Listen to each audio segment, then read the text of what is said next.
mabrura falhah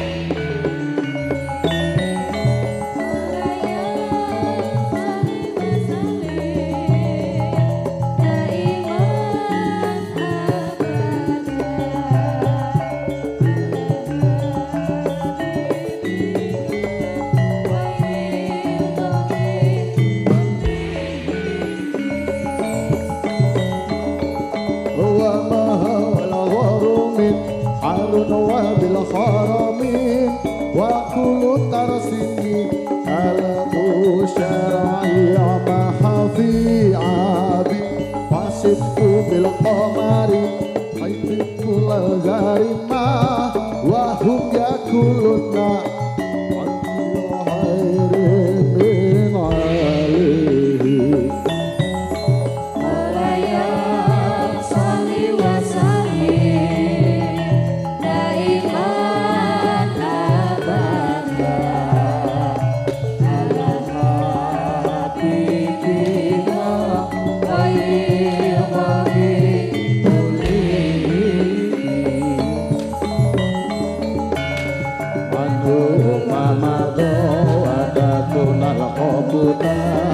ala horiril bariyati anta suswa anta huni anu mamago atakun al kombuta ala horiril bariyati anta suswa anta huni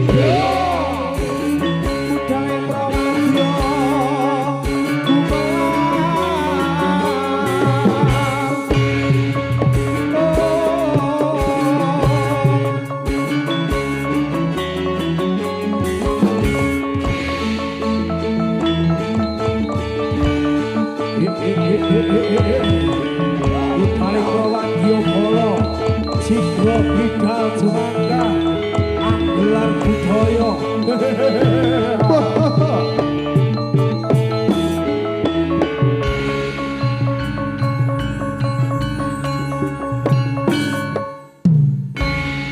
Babak angka sepisan badhe kababar warok wanci dalu menika badhe kanthi cariyos utawi lampahan rebut waris cinarios jroning padepokan Gunung Sari mapan sawijining Sang Kyai Gung Kang asma Kyai Sarayuda anggadhahi kekaling putra kang nami Sento Tuwin Gentro. Sento lan Gentro sampun dewasa denya bapak Kyai Sarayuda sampun sepuh nedya badhe lengser anggenipun hamomong padepokan mila padepokan badhe kasrahaken tuwin katuraken dening Sento nenggih putra pambayun utawi putra ingkang barep nanging sasat putra angka kalih nenggih putra ragil kang aran Gentro boten trimah amargi pitados yen Gentro langkung sekti ketimbang kakangipun. Pripun babaring cariyos adu kasekten Sento kalian Gentro lumantar babaring cariyos warok agun salamban rebut waris.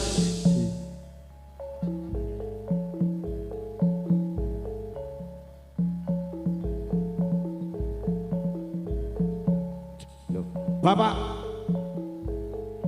kula ingkang sowan Bapak. Iya, nggih, boleh. Kados-kados sampun wancinipun. Duk rikala kepengker panjenengan paring sasmita yen to sampun wancinipun panjenengan badhe lereh utawi seren anggenipun ngesuwi wonten padepokan Gunung Sari Bapak. Ning kedah dipun emut Bapak. Kula Sento putra pembayun panjenengan ingkang kedah kumedah badhe nerasaken gegayuhan panjenengan ingkang dereng kaleksanan ateges kula kinarya gantos panjenengan genipun ngesuwi siswa-siswa lan dlondong-dlondong wonten padepokan Gunung Sari. Ning warta ingkang kula tampi Bapak kados-kados babakan kula badhe minggah kinarya pangarsa sulih panjenengan rayi kula Gento kados boten terimah yen to kula ingkang ngesuwi padepokan Gunung Sari mriki. Mila Bapak mangsa borong anggenipun panjenengan ngreka daya ten budidaya ngereh-reh adi kula nggih putra ragil panjenengan kang aran Gentro supados mangke saged nderek dawuh panjenengan boten balela ateges saged nderek punapa ingkang keparing dados kersane Bapak. Mriyo kados pripun Bapak? Ngene le. Aku kuwi wis ngrungokso wong tuwa le. Ngaten. Ya. Anakku kan loro. Nggih, kula Pembayun Sentro, adik kula Gentro. Karo Gentro. Nak kekarepmu kok ngono kuwi ya le. Nak kowe wis kaya aku, gitu. Kuwi gek bakal tak turunake ini nak kowe arep bajotake anggonmu nang ngarebut padepokan. Kula mboten rebut lho Bapak. Kula niki putra Pembayun jenengan. Ingkang sampun nuruni sedaya ngilmu saking panjenengan. Ingkang langkung lair rumiyin ngertos padang petenge alam donya menika kula riyen ketimbang adik kula Gento. Menika kedah dipun penggalih. Ya ora ngono le. Ampun ngantos wonten padepokan wonten wutah getih amargi rebut waris ampun ngantos lho Bapak. Iya. Kowe le tak kandhani. Nak padepokan arep tak turunake ya nak adimu trima. Kamangka iki adimu agek gladi ana ing pendopo. Boten saged. Kedah kula. Kedah kula. Engko dadi ora karep-karep nak ana aja tak bacut. Jejere panjenengan piantun sepuh ingkang reka daya budidaya supados adi kula manut. Lah, iki nak krungu gendul kok dadi ki apa ngono lho. Mila kedah panjenengan pripun? Ampun ngaten Bapak. Pun lung laju paring kula kemawon Bapak. Misal kuwi Gento. Ya nak trima Gento. Bapakku. Gento. Apa sing tak ucapke nalikane aku gegladen ana sakmburine papan kang wis sinekti. Sawijine ana ing kene aku ora trima sabanjure padepokan ana ing Gunung Sari. Arep tak jajahi kabeh ngilmune Bapak. Sik. Babakan iki kowe wis krungu sak kabehe. Bakal dirembuk apik utawa dirembuk rame. Yen dirembuk apik becik kowe ngalah. Aku ora gelem ngalah. Ateges aku suliye Bapak mergo aku kang Pembayun. Tunggalmu sing paling enom. Loh, mula kowe durung pantes. Sobat dudon, aja do padudon. Sekedap Bapak. Ngene Gento. Yen to satemah kowe bakal dadi pangarsa ing Gunung Sari. Banjur kasekten apa kang bakal mbok unggulake? Aku ana ing sawijining gunung gedhe kang duwe aran para siswa-siswa lan ingon-ingonku ana ing glondong separone nggon aku lho. Nanging ilmune Bapak arep tak tampa kabeh. Duwe apa? Sadurunge kowe ngetokake apa kang mbok duweni aku. Wis nurunake ngilmune Bapak kang aran Wahyu Dwi Denawa. Buktekno sing jenenge Wahyu Dwi Denawa kuwi kaya ngapa? Aku ra trima yen ana ing papan kene. Yen ora nganti kowe modar digaglak Dwi Denawa, aja katlah sentro kakange Gento. Ya, tamakno. Dwi Denawa, cancut maju, maju Dwi Denawa.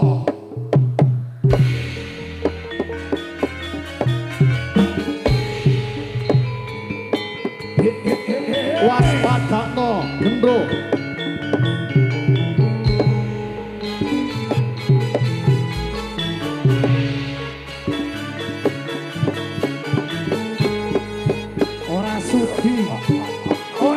iki ora gigrek najan loro ingon-ingonmu deloken kaya ngopo ora sudi yen ilmu bapak karo kaji.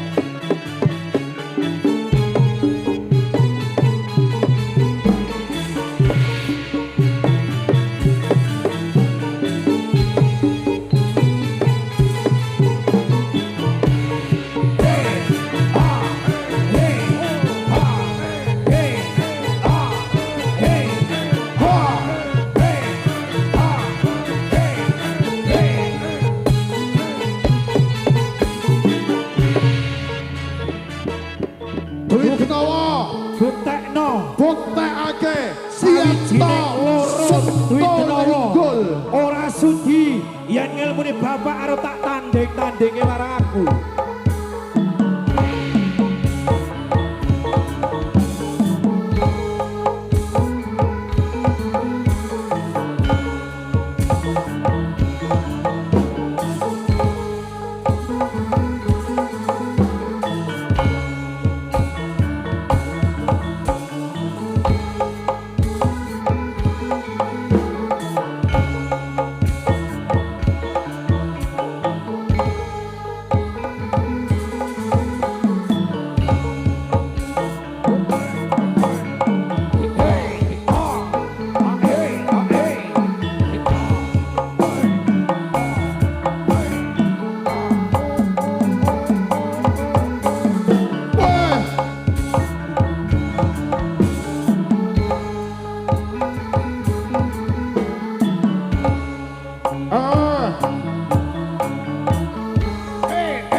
Aku ora gigrek blas. Najan gini ring mrene sing tak delok para raksesa sing aran Dwi Denawa. Apa kok ora gigrek? Ora gigrek blas Sendro. Aku wis nuruni ilmune Bapak Dwi Denawa banjur kowe duwe apa? Aku para kang krakra sakti kang sawijine ana ing Gunung Gedhe. Ana sawijine kang singa barong. Tak idak kang ngalang-alangi aku. Kaya ngapa? Buktekke cok.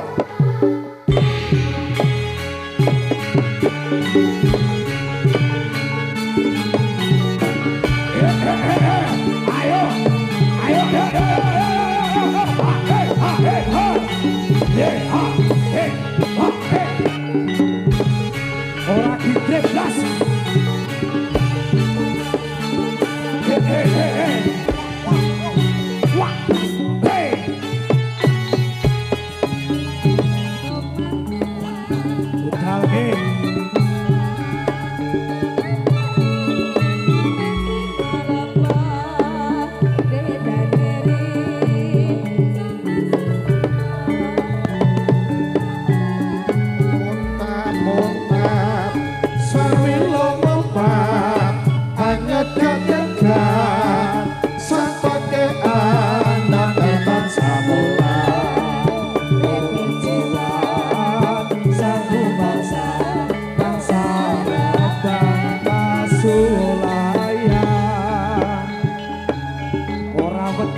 Sliramu ora wedi sawijining ana ing kene mung ketek-ketek cilik wajane iki ngene-ngene ketek-ketek cilik kok dadi gaglakan pisan ora iso aku tak gaglang banjur apa kang mbok andelke mung ketek-ketek cilik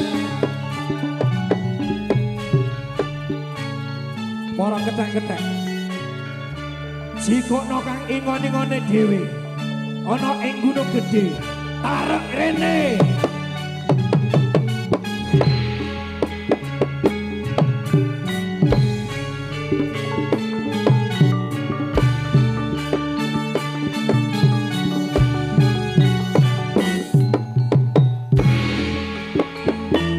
Utale Prawadya Kala lho maju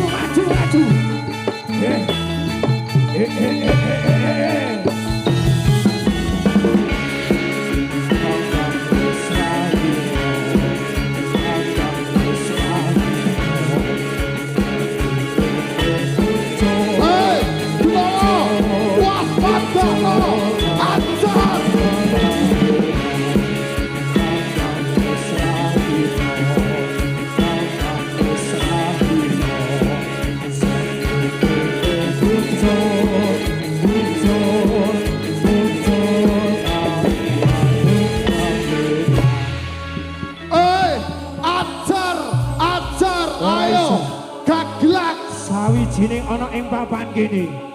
Pokoke ditekni Kang Denawa loro kuwi. Aja nyepelekke ilmune bapak. Keparat Gento, keparat kowe Gento. Ora trimo sawijining iki. Buta Denawa ajar, ajar, ajar.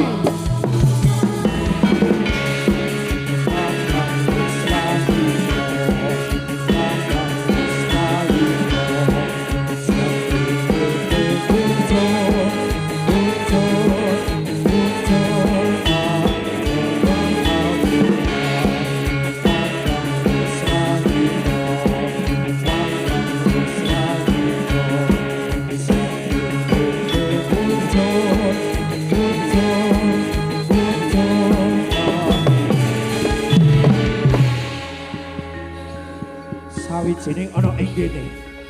Diteruske ora. Terus yen mung kethek cilik kalawan ingon-ingonmu ora gigrek kowe durung ngerti yen to aku go duwe saperangan dlondong seswane bapak kang mesti wae melu marang aku. Sawijining ora siswa-siswamu. Sawijining kang pernah siswa-siswaku ana palagan kene.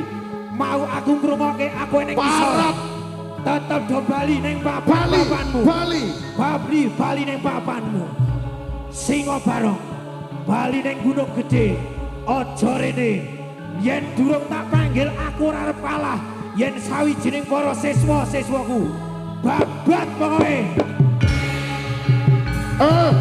Parat Ora wedi ora gibrek. apa kowe ora ngerti Gento? Yen to aku duwe siswa. Sawijining ana ing papan kene. Aku ora wedi. Kang ingon-ingonku ana ing Gunung Gedhe. Tak tokke kabeh. Aku duwe siswa-siswa dlondong kang bakal ngasorake tumrap kowe. Ya, pengen ngerti dlondonge Sento. Tak delok kaya apa. Dlondonge Sento maju siji. Ayo mara gage dlondonge Sento maju. Para siswa-siswaku anggone gegladen ana ing papan kene. Sampun siaga napa dereng? Sampun siaga napa dereng? Ragadaya mara gage Ragadaya.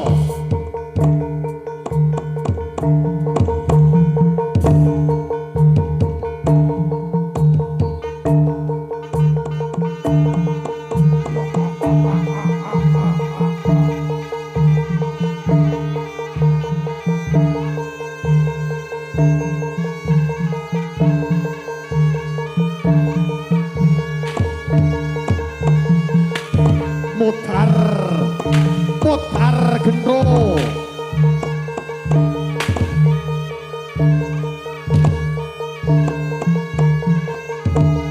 Sebelah dase.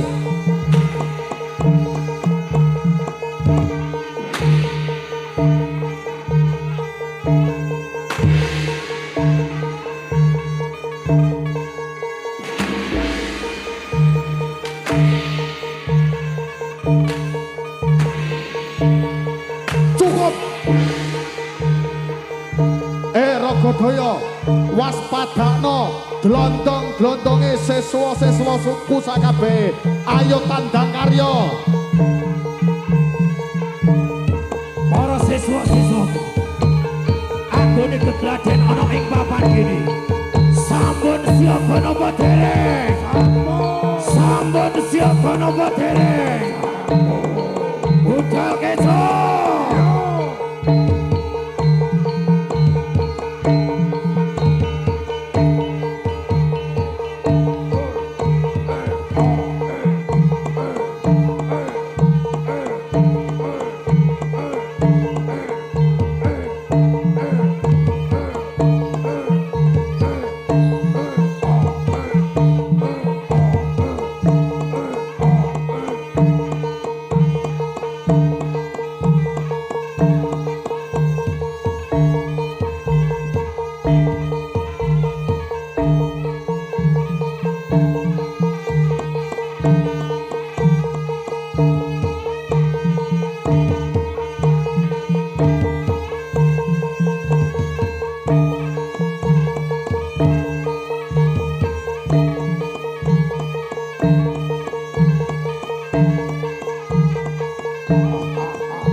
Yogyanira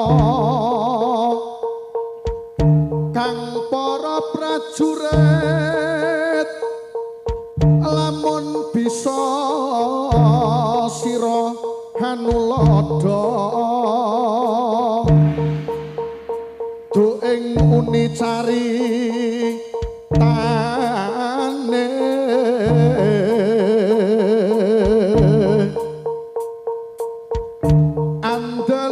Sang Prabu Sasra Bahu ing Mesmati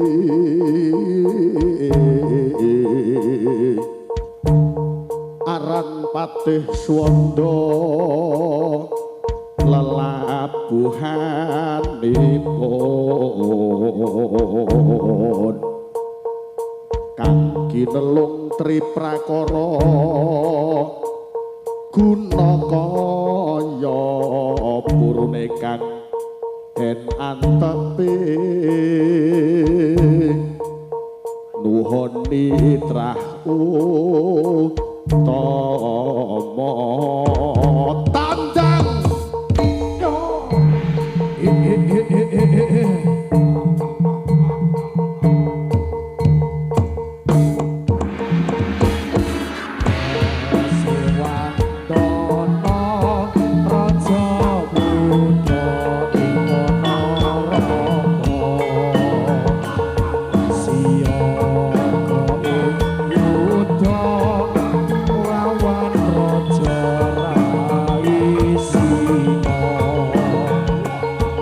Astana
anggone gegladen ana ing laladan kalisan gede.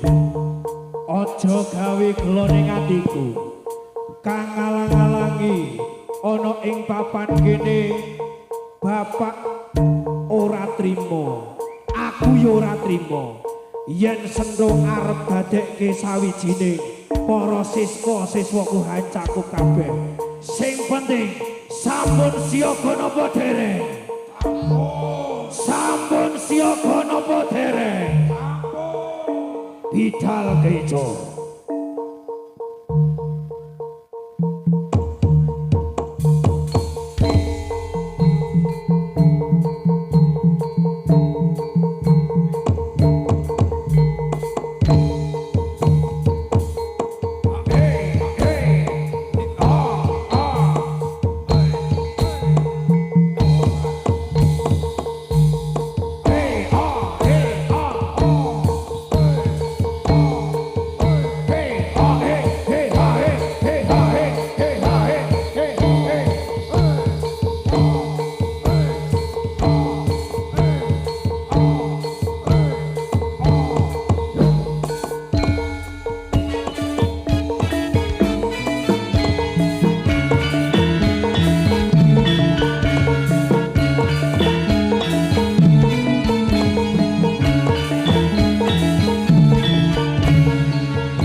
Para bola-bola kiprah lambaikan tangan.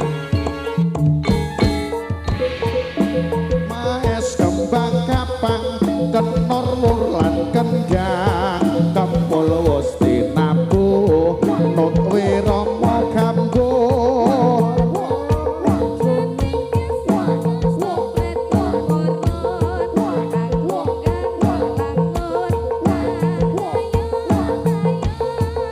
kemrisi ing krepyak sampur kang sinoblah rikma ngandan-andan nyongklang beksa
Ayo, rawe rantas malang tuntas. Budal kejo.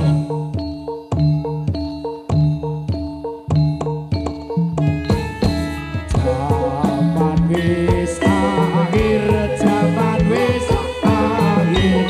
Bumine goyang. Akale jungkir, akale jungkir nagarane. Zaman wis akhir, zaman wis akhir, bumine goyang. Akale jungkir negarane goyang. Zaman wis akhir, zaman wis akhir, langit mengono atine kafir, atine kafir, uripe wono.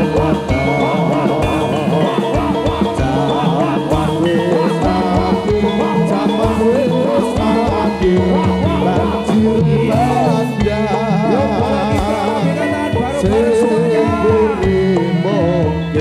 Seguri mungkir sing arep edan.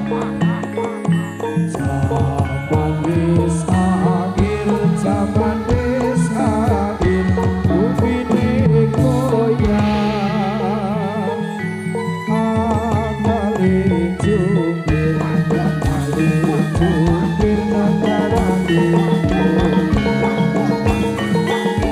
zaman wis akeh zaman wis akeh bumine goyang akale jungkir negarane goyang zaman wis akhir zaman wis akhir banjire bandang sing gore mungkir sing gore mungkir sing arep edan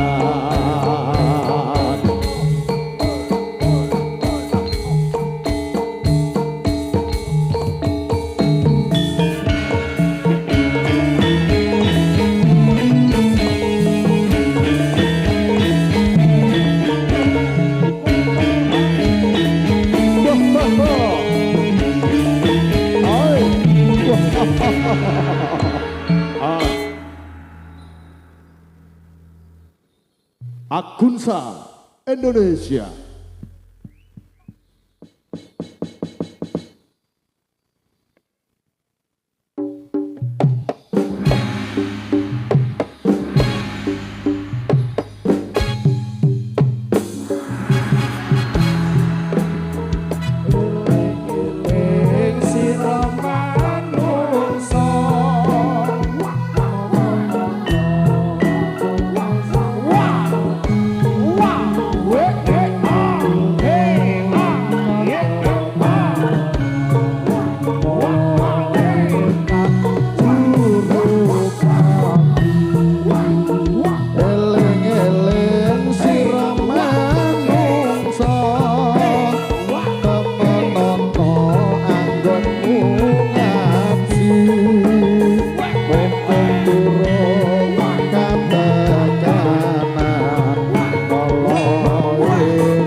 Lambaikan tangan, pemanasan Agung Sang.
dandan kowe ora teko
Oke, kita kasih lagu dangdut menemani kita semuanya.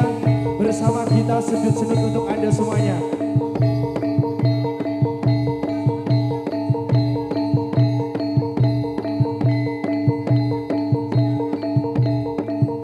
Bersama kita sedut-sedut untuk Anda semuanya.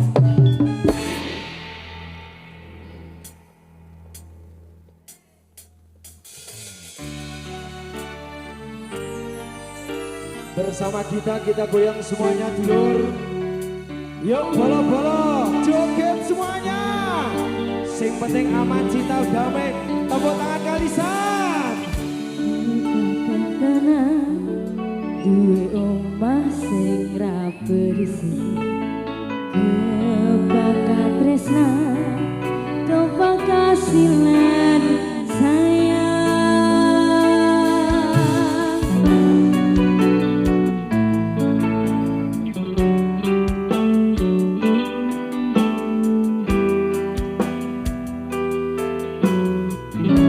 Yuk tangan-tangan di atas semuanya, konco bolo.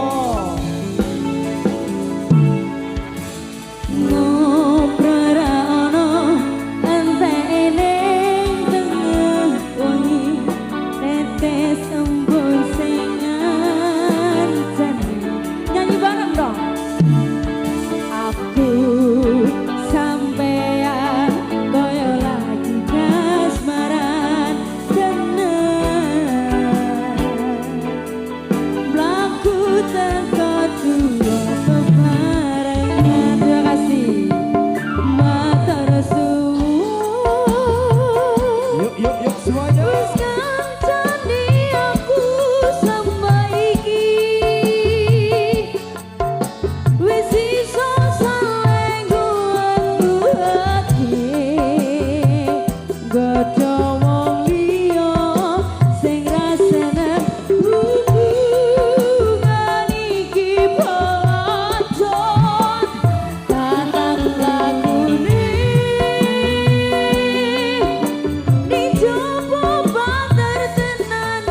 Wow, Mas Gilang, Iya, Mas. tentunya untuk para